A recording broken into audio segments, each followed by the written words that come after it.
Hey, what's up? This is Steven. I'm reading you a poem. This is by Elizabeth Bishop. It's called The End of March. It was cold and windy, scarcely the day to take a walk on that long beach.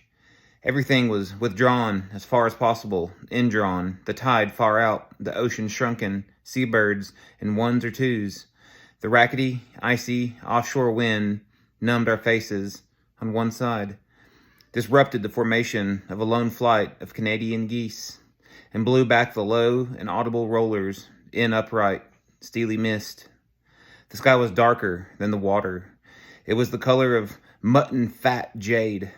Along the west sand in rubber boots, we followed a track of big dog prints, so big they were more like lion prints. Then we came on links and links endless of wet, white string looping up to the tide line, down to the water, over and over. Finally, they did end. A thick white snarl, man-size, awash, rising on every wave. A sodden ghost, falling back, sodden, giving up the ghost. A white kite string, but no kite.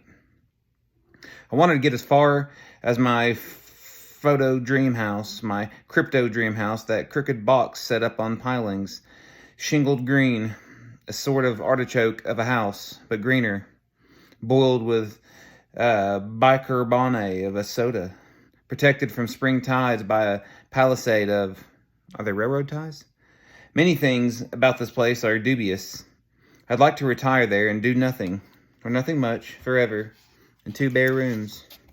Look through binoculars, read boring books, old, long books, and write down useless notes, talk to myself and have foggy days, watch the droplets splipping heavy with light.